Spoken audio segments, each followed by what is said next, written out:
ನಮಸ್ತೆ ವೀಕ್ಷಕರೇ. ಮಂಕನ ಪದಗಳ ಮತ್ತೊಂದು ವಿಡಿಯೋಗೆ ತಮಗೆ ಹಾರ್ದಿಕ ಸುಸ್ವಾಗತ. ಎಲ್ಲರಿಗೂ ಆಯುರ ಐಶ್ವರ್ಯ ಆರೋಗ್ಯ ಕೊಟ್ಟು ಭಗವಂತ ಕಾಪಾಡ್ಲಿ ಅಂತ ಬೇಡ್ಕೊಳ್ತಾ ಸರ್ವೇ ಜನ ಸುಖಿನೋ ಭವಂತು. ಆ ದಯವಿಟ್ಟು ನನ್ನ ವಿಡಿಯೋಸ್ ನೋಡಿ ತಮ್ಗೆ ಇಷ್ಟ ಆದ್ರೆ ಲೈಕ್ ಫಾರ್ವರ್ಡ್ ಮತ್ತೆ ಆದಷ್ಟು ಜನಕ್ಕೆ ಶೇರ್ ಮಾಡಿ. Also please subscribe my channel so that I will be encouraged to do more such videos. So ನನ್ನ ಪಾಸಿಟಿವ್ ಮೆಸೇಜಸ್ ದಯವಿಟ್ಟು ತುಂಬಾ ಜನಕ್ಕೆ ತಲುಪ್ಸಕ್ಕೆ ತಾವು ಹೆಲ್ಪ್ ಮಾಡಬೇಕು ಅಂತ ಬೇಡ್ಕೊಂತೀವಿ. ಇವತ್ತು ಕೂಡ ವೀಕ್ಷಕರೇ ಒಂದು ಇಂಪಾರ್ಟೆಂಟ್ ಟಾಪಿಕ್ ಬಗ್ಗೆ ಮಾತಾಡೋಣ ಅಂತ ಅನ್ಕೊಂಡಿದ್ದೀನಿ. ಅದೇನಪ್ಪಾ ಅಂತ ಹೇಳಿದ್ರೆ, ನಾವು ಡೈಲಿ ನ್ಯೂಸ್ ಪೇಪರ್ ಅಲ್ಲಿ ಎಲೆಕ್ಟ್ರಾನಿಕ್ ಮೀಡಿಯಾದಲ್ಲಿ ನೋಡ್ತಾ ಇದೀವಲ್ವಾ, ತುಂಬಾ ಜನ ಯುವಕರು ಎಸ್ಪೆಷಲಿ ವಿದ್ಯಾರ್ಥಿಗಳು ಮಾನಸಿಕ ಯಾತನೆಗೆ ಒಳಗಾಗ್ಬಿಟ್ಟು ತುಂಬಾ ಎಕ್ಸ್ಟ್ರೀಮ್ ಸ್ಟೆಪ್ಸ್ ತಗೊಂತಾ ಇದ್ದಾರೆ. They are taking their life for no big reasons ಅಲ್ವಾ. ಸೊ ಯಾವುದು ಅಷ್ಟು ಪ್ರಮುಖವಾದ ಕಾರಣನೇ ಇರಲ್ಲ, ಅವ್ರು ತಮ್ಮ ಜೀವನ ಕಳ್ಕೊಂಡ್ಬಿಡ್ತಾ ಇದ್ದಾರೆ, ಎಸ್ಪೆಷಲಿ ಸೂಸೈಡ್. ಸೊ ಇದನ್ನ ನೋಡಿದಾಗ ಅಥವಾ ಕೇಳಿದಾಗ ತುಂಬಾ ಬೇಜಾರಾಗುತ್ತೆ ಅಲ್ವಾ. ಕೇಳಿದ್ರೆ ಸಾಕು ನಮ್ಗೆ ಬೇಜಾರಾಗುತ್ತೆ, ಇನ್ನ ಅವ್ರ ಹೆತ್ತವ್ರಿಗೆ ಅವ್ರ ಪೇರೆಂಟ್ಸ್ಗೆ ಹೇಗಾಗಿರ್ಬೋದು ಅಲ್ವಾ. ನಿಯರ್ ಅಂಡ್ ಡಿಯರ್ಸ್ ಪಾಪ ಅವ್ರು ಹೇಗೆ ಅದನ್ನ ದುಃಖ ತಡ್ಕೊಳಕ್ಕೆ ಅವ್ರಿಗೆ ಶಕ್ತಿ ಇರುತ್ತೆ ಗೊತ್ತಿಲ್ಲ ಅಲ್ವಾ. ಸೊ ಯಾಕೆ ಈ ರೀತಿ ಹೋಗ್ತಾ ಇದೆ ನಮ್ ಜಗತ್ತು, ನಾವ್ ಯಾಕೆ ಇದನ್ನ ತಡಿಯಕ್ಕೆ ಏನಾದ್ರು ಮಾಡಬಾರ್ದು ಅಂತ ಒಂದು ಹೀಗೆ ಯೋಚನೆ ಮಾಡ್ಬೇಕಾದ್ರೆ ಅನ್ನಿಸ್ತು ಒಂದು ಪಾಸಿಟಿವ್ ವಿಡಿಯೋ ಮಾಡಿ ಅಟ್ಲೀಸ್ಟ್ ಜನಗಳಿಗೆ ತಲುಪಿಸೋಣ ಅಂತ. ಸೊ ಹಾಗಾಗಿ ಈ ವಿಡಿಯೋ ಮಾಡ್ತಾ ಇದ್ದೀನಿ. ನಂಗೆ ಒಂದ್ ವಿಷಯ ಅರ್ಥ ಆಗ್ತಾ ಇಲ್ಲ ವೀಕ್ಷಕರೇ. ಪ್ರೈಮರಿ ಸ್ಕೂಲ್ ಹುಡುಗರು, 12 ವರ್ಷದ ಹುಡುಗರು ಈಗ ಯಾವ ರೀತಿ ಆಗಿದ್ದಾರೆ ಅಂತ ಹೇಳಿದ್ರೆ, ಅವ್ರಿಗೆ ಡೂ ಆರ್ ಡೈ. ಹೆಂಗೆ ಅಂದ್ರೆ, ಅವ್ರಿಗೆ ತಮ್ಗೆ ಬೇಕಾಗಿದ್ದು ಸಿಗ್ಲಿಲ್ಲ ಅಂತ ಹೇಳಿದ್ರೆ ಅವ್ರಿಗೆ they are ready to go to any extent ಅಲ್ವಾ. ಏನು ಸಿಕ್ಲಿಲ್ಲ, ಏನೋ ನಮ್ಗೆ ಅನ್ಕೊಂಡಿದ್ ಸಿಕ್ಲಿಲ್ಲ ಅಂತ ಹೇಳಿದ್ರೆ ಎಷ್ಟು ಹತಾಶೆ ಆಗ್ತಾರೆ ಅಲ್ವಾ.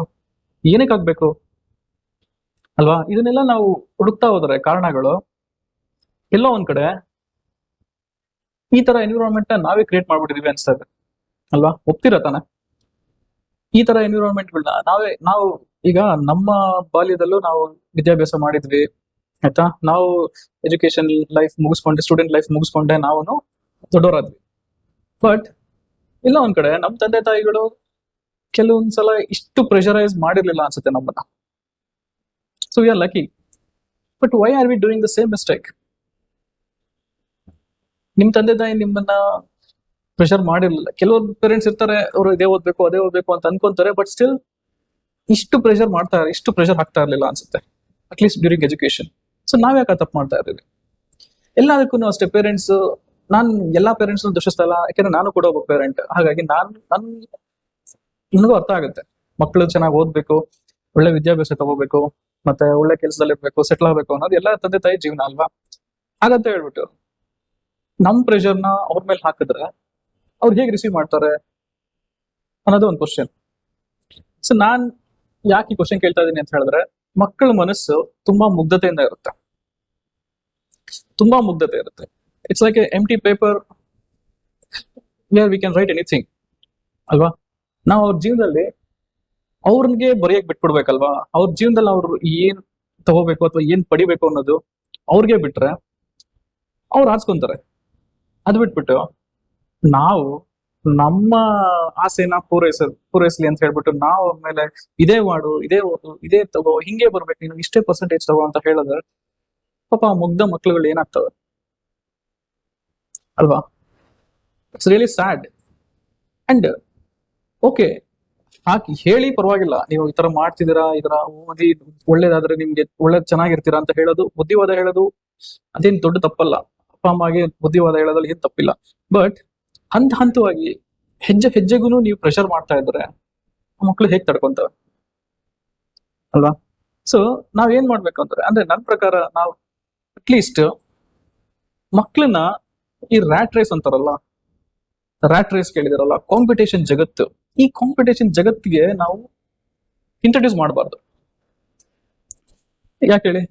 Because once they realize that they are in competition, they will try to put more and more efforts, ಮತ್ತೆ ಅವ್ರ ಟೈಮ್ ನ ತುಂಬಾ ಹಾಕಿ ಆ ಕಾಂಪಿಟೇಷನ್ ಗೆಲ್ಲೋದಕ್ಕೆ ಅವ್ರು ಟ್ರೈ ಮಾಡ್ತಾರೆ ಅಲ್ವಾ.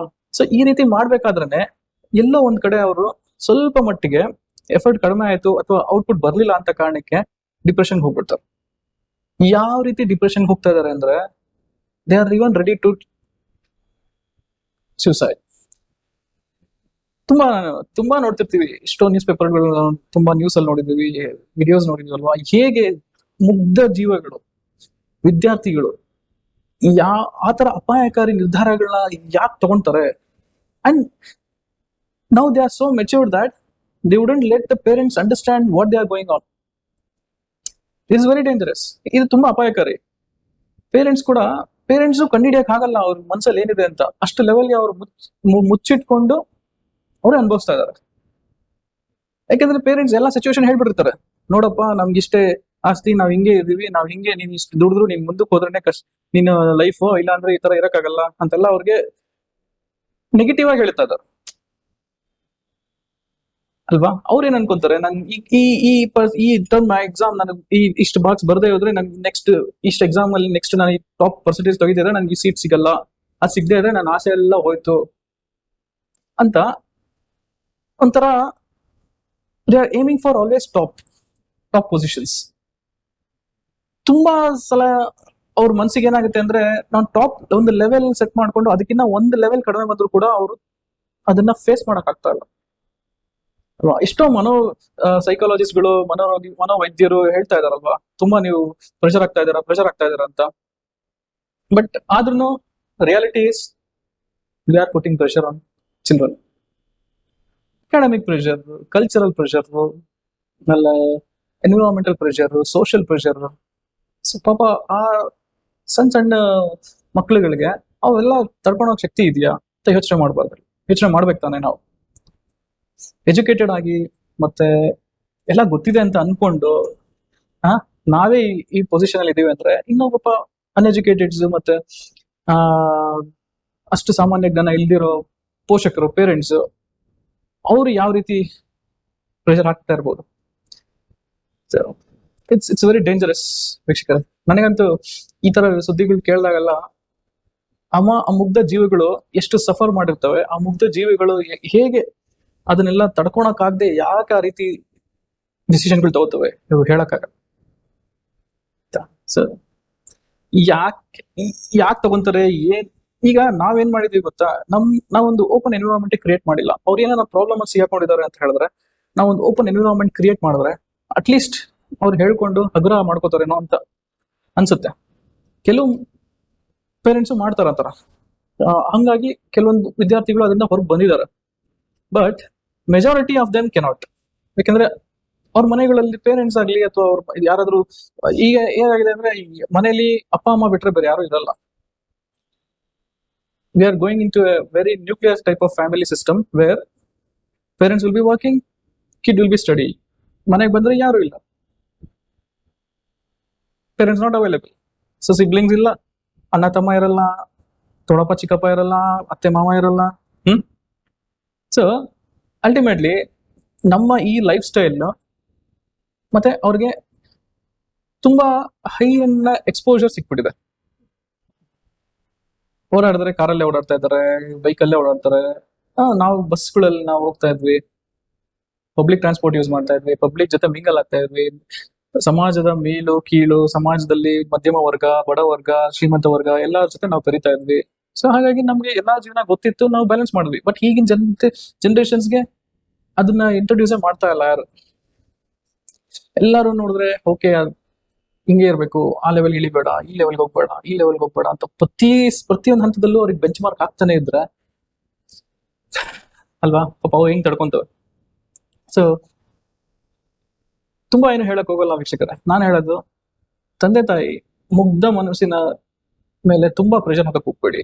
ಯಾವುದೇ ಕಾರಣಕ್ಕೂ ಮಕ್ಕಳು ಏನೋ ಒಂದು ಅವ್ರಿಗೆ ಕಷ್ಟ ಅಂದ್ರೆ ದಯವಿಟ್ಟು ನೀವು ಅದನ್ನ ಅರ್ಥ ಮಾಡ್ಕೊಂಡು ಒಳ್ಳೆ ರೀತಿಯಿಂದ ಅದಕ್ಕೆ ಹೇಳಿ, ಅದು ಬಿಟ್ಟು ಕಾಂಪಿಟೇಷನ್ ಲೈನ್ ಹಾಕ್ಬೇಡಿ. Don't put them in rat race at any cost.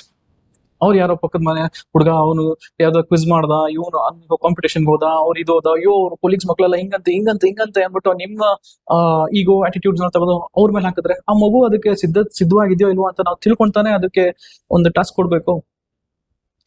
ಆಡೋ ವಯಸ್ಸಲ್ಲಿ ಆಡಕ್ ಬಿಟ್ಬಿಡಿ. 10-20 ವರ್ಷದವರೆಗೂ ಅವ್ರ ಲೈಫ್ನ ಅವರೇ ಆರಿಸ್ಕೊಂಡ್ಲಿ. ನೀವು ನಿಮ್ಮ ಆಸೆಗಳನ್ನ ಮತ್ತೆ ನಿಮ್ಮ ಚಿಂತನೆಗಳನ್ನ ಆದ್ಮೇಲೆ ಹೇರಕ್ ಹೋಗ್ಬೇಡಿ. ಅವ್ರಿಗೆ ಒಳ್ಳೆ ರೀತಿಯಿಂದ ಸಮಾಧಾನವಾಗಿ ಹೇಳಿ ಹೇಗಿರ್ಬೇಕು ಜೀವನದಲ್ಲಿ ಕಷ್ಟ ಬಂದ್ರೆ ಹೇಗೆ ನಾವು ಅದನ್ನ ಆಚೆ ಬರ್ಬೇಕು, ಮತ್ತೆ ಕಷ್ಟನ ತಡ್ಕೊಳೋದು ಹೇಗೆ, ಕಷ್ಟನ ಫೇಸ್ ಮಾಡೋದು ಹೇಗೆ ಅನ್ನೋದು ಹೇಳ್ಕೊಡಿ. ಮಕ್ಕಳು ಅವ್ರಿಗೆ ಧೈರ್ಯ ತುಂಬಕ್ಕೆ ಹೊರತು ಅವರಲ್ಲಿ ಹೆದರಿಕೆ ತುಂಬಾರ್ದು. ದಯವಿಟ್ಟು ಧೈರ್ಯ ತುಂಬಾ ಕೆಲಸ ಮಾಡಿ, ಹೆದರ್ಸ್ಬೇಡಿ. ಈಗ ಆಗದೆ ಇದ್ರೆ ನಾವ್ ಇಷ್ಟು ಲಕ್ಷ ಖರ್ಚು ಮಾಡಿದೀವಿ, ನೀನು ಓದದೇ ಇದ್ರೆ ಏನು, ಈ ತರ ಹೆದರ್ಸ್ಬೇಡಿ. ಸ್ವಲ್ಪ ಸಮಾಧಾನದಿಂದ ಪಾಸಿಟಿವ್ ಆಗಿ ಹೇಳಿ ಅವ್ರಿಗೆ ಏನ್ ಕಷ್ಟ ಆಗ್ತಾ ಇದೆ ಮಗು, ಯಾಕಪ್ಪ. ಒಂದು ಸಮಾಧಾನವಾಗಿ ಕೂತು ಒಂದು ಚರ್ಚೆ ಮಾಡಿದ್ರೆ ಮಕ್ಕಳು ಒಟ್ಟಿಗೆ ಊಟ ಮಾಡಿ, ಒಟ್ಟಿಗೆ ಆಟ ಆಡಿ, ಸ್ವಲ್ಪ ಟೈಮ್ ಸ್ಪೆಂಡ್ ಮಾಡಿ. ಬರೀ ಓದು ಓದು ಓದು ಅಕಾಡೆಮಿಕ್ಸ್ ನೇ ಇಟ್ಕೊಂಬೇಡಿ. ಅಕಾಡೆಮಿಕ್ಸ್ ಬಿಟ್ರೆ ಸ್ಪೋರ್ಟ್ಸ್ ಅಂದ್ಬಿಟ್ಟು ಅವ್ರು ಕ್ರಿಕೆಟ್ ಹಾಕ್ತಾರೆ, ಬ್ಯಾಡ್ಮಿಂಟನ್ ಹೋಗು, ಸೈಕ್ಲಿಂಗ್ ಹೋಗು, ಅದು ಹೋಗು, ಸಂಗೀತ ಹೋಗು, ಅಡುಗೆ ಮಾಡು. ಏನ್ ಈಗ ನಾವೇನೋ ಮಾಡೇ ಇಲ್ಲ ರೀ, ನಾವೆಲ್ಲ ಬದುಕಿದೀವಿ ತಾನೆ, ನಾವೆಲ್ಲ ಟಾಪ್ ಜಾಬ್ಸ್ ಹೋಗಿ ಬಂದಿದೀವಿ ತಾನೆ, ನಾವು ದೇಶ ವಿದೇಶ ಸುತ್ತಿದೀವಿ ಅಲ್ವಾ. ಅದ ಅವಶ್ಯಕತೆನಾ? ಆ ಸ್ಟೇಜ್ ಅಲ್ಲಿ ಮಕ್ಕಳಿಗೆ ಇವೆಲ್ಲ ತುಂಬಾ ಅವಶ್ಯಕತೆ ಇದೆಯಾ? ಕೋಡಿಂಗ್ ಮಾಡು. ಈಗ ನಾನು ಕೇಳ್ತಾ ಇದ್ದೀನಿ coding, what man, where are we? ಎಷ್ಟೊಂದ್ ಜನ ಸಾಫ್ಟ್ವೇರ್ ಇಂಜಿನಿಯರ್ಸ್ ಕೆಲಸ ಕಳ್ಕೊಂಡು ಆಚೆ ಬರ್ತಾ ಇದ್ದಾರೆ. ಇವ್ರು ಕೋಡಿಂಗ್ ಮಾಡಿ ಇವ್ರು ಏನ್ ಮಾಡ್ತಾರೆ? Coding is not A life. ಅವ್ರ ಆರ್ಗನ್ಸ್ ಬೆಳೆಯೋಕೆ ನೀವು ಹೆಲ್ಪ್ ಮಾಡಬೇಕು. 10 to 15 years, 10 years ವರೆಗೂ ಅಟ್ಲೀಸ್ಟ್ ಮನುಷ್ಯನ್ ಮಕ್ಕಳು ಆರೋಗ್ಯ ಮತ್ತೆ ಆರ್ಗನ್ಸ್ ಬೆಳೀತಾ ಇರ್ತವೆ. These pressures will put more constraints on the growth of their organs. ಅದರಿಂದ ಅವ್ರ ಅನಾರೋಗ್ಯ ಒಂದ್ 20-30 ವರ್ಷ ಆದ್ಮೇಲೆ ಅವ್ರಿಗೆ ಅನಾರೋಗ್ಯ ಕಾಡುತ್ತೆ.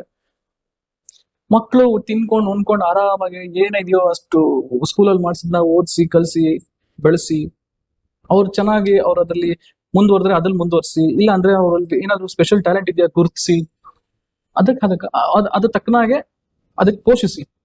ಅದ್ ಬಿಟ್ಟು ನೀವು ಇದನ್ನೇ ಮಾಡು ಅದನ್ನೇ ಮಾಡು ಇಲ್ಲ ನೀನ್ ದಂಡ ಅಂತ ಎಲ್ಲ ನೀವು ನೆಗೆಟಿವ್ ಆಗಿ ಹೇಳಕ್ ಸ್ಟಾರ್ಟ್ ಮಾಡಿದ್ರೆ ಅವ್ರು ಅನ್ನೆಸರಿ ಪ್ರೆಷರ್ಗೆ ಒಳಗಾಗ್ಬಿಟ್ಟು ಏನ್ ಬೇಕಾದ್ರೂ ಮಾಡ್ಕೊಳ್ಳೋ ಚಾನ್ಸಸ್ ಇರುತ್ತೆ. ಅರ್ಥ ಆಯ್ತಾ?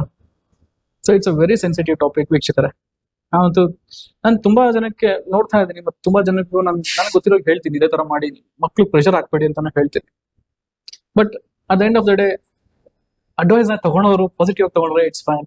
ಇಲ್ಲ ಅಂದ್ರೆ ಆ ಮಕ್ಕಳು ಅವ್ರನ್ನ ದೇವರೇ ಕಾಪಾಡ್ಬೇಕು. ಸೊ ದಯವಿಟ್ಟು ಬಾಲ್ಯನ ನಾಶ ಮಾಡಬೇಡಿ. ಸ್ಕೂಲ್ ಆದ್ಮೇಲೆ ಕ್ರಿಕೆಟ್ ಆದ್ಮೇಲೆ football, skating, tuition, cycling, music, you are making a time table of your wish. You don't understand whether the kid can handle this or not. Competition ಯುಗ, ಹೌದು ನಾವು ಜಗತ್ ನೋಡಿದ್ವಿ ಹಿಂಗೆ ಅಂತ ಎಜುಕೇಟೆಡ್ ಗಳು ಹೇಳ್ತಾರೆ. ಯಾವ್ದಲ್ಲಾದ್ರೂ ಒಂದಲ್ಲಿ ಬರ್ಲಿ ಅಂತ ಹೇಳಿ ಎಲ್ಲದಕ್ಕೂ ಹಾಕಿದ್ರೆ ಯಾವ್ದು you cannot become master in one, you cannot master all. ಆಯ್ತಾ? ಸೊ ಅವ್ರಿಗೆ 100 ವರ್ಷ ಲೈಫ್ ಇರುತ್ತೆ. 10 years ಅಲ್ಲಿ ನೀವು ನಾನೆಲ್ಲ ಬೆಳೆಸ್ಬಿಟ್ರೆ ಇವಾಗ 100 ವರ್ಷ ಆರಾಮಾಗಿರ್ತಾನೆ ಅಂತ ಅನ್ಕೋಬೇಡಿ. Life can change at any moment. ಎಷ್ಟೊಂದ್ ಜನ 50 ವರ್ಷ ಆದ್ಮೇಲೆ ಜೀವನ ಸ್ಟಾರ್ಟ್ ಮಾಡಿದ್ದಾರೆ. ಅರ್ಧ ಜೀವನ ಅವ್ರು ವೇಸ್ಟ್ ಮಾಡಿರ್ತಾರೆ, ಅರ್ಧ ಜೀವನ ಆದ್ಮೇಲೆ ಅವ್ರಿಗೆ ಜ್ಞಾನೋದಯ ಆಗಿರುತ್ತೆ, ಅರ್ಧ ಜೀವನ ಅವ್ರು ಆಮೇಲೆ ಸಕ್ಸಸ್ಫುಲ್ ಆಗಿದ್ದಾರೆ ಅಲ್ವಾ. ಅವ್ರು ಸಕ್ಸಸ್ಫುಲ್ ಆಗೋದು ಅವ್ರಿಗೆ ಬಿಟ್ಬಿಡೋಣ, ನಮ್ಮ ಕೈಲಾಗಿದ್ದು ನಾವು ಮಾಡೋಣ. ಆಯ್ತಾ? ದಯವಿಟ್ಟು ವೀಕ್ಷಕರೇ ಇದು ವಿಡಿಯೋ ನೋಡಿದ್ಮೇಲೆ ಆದ್ರೂ ಸ್ವಲ್ಪ ಮಕ್ಳ ಮೇಲೆ ಪ್ರೆಷರ್ ಹಾಕಕ್ ಹೋಗ್ಬೇಡಿ. ಆಯ್ತಾ? ಅವ್ರಿಗೆ ನೀವು ಪ್ಲಾಟ್ಫಾರ್ಮ್ ಆಗಿ, ಆಯ್ತಾ? ಸೊ ಪ್ರೆಷರ್ ಕುಕ್ಕರ್ ಅಲ್ಲಿ ಹಾಕಿ ಅದನ್ನ ಅವ್ರ ಮುಗ್ಧ ಮನಸ್ಸನ್ನ ಹಾಳು ಮಾಡಬೇಡಿ. ಓಕೆ? ಸೊ ಇಷ್ಟು ಹೇಳ್ತಾ ದಯವಿಟ್ಟು ತುಂಬಾ ಜನಕ್ಕೆ ಈ ವಿಡಿಯೋ ತಲುಪಿಸಿ. ಮತ್ತೆ ನೀವು ವಿಡಿಯೋ ನೋಡಿದ್ಮೇಲೆ ನಿಮ್ಗೆ ಯಾರಾದ್ರೂ ಆತರ ಫ್ರೆಂಡ್ಸ್ ಇದ್ದು ಅಬ್ಸರ್ವ್ ಮಾಡಿದ್ರೆ, ನೀವು ಯಾರಾದ್ರೂ ಪೇರೆಂಟ್ಸ್ ತುಂಬಾ ಪ್ರೆಷರ್ ಆಗ್ತಾ ಇದ್ರೆ ಅವ್ರು ಸ್ವಲ್ಪ ಬುದ್ಧಿ ಹೇಳಿ. ನಮ್ ಕೈಲಾಗಿದ್ದು ನಾವು ಮಾಡೋಣ, ಮಿಕ್ಕಿದ್ದು ದೇವ್ರಿಚ್ಛೆ. ಅಟ್ಲೀಸ್ಟ್ ಒಳ್ಳೆ ಅಡ್ವೈಸ್ ಕೊಡೋಣ, ತಗೊಂತಾರೆ. ಓಕೆ ವೀಕ್ಷಕರೇ, ಐ ಥಿಂಕ್ ನಾನು ಈ ವಿಡಿಯೋ ಇಲ್ಲೇ ಎಂಡ್ ಮಾಡ್ತೀನಿ. Have A good time.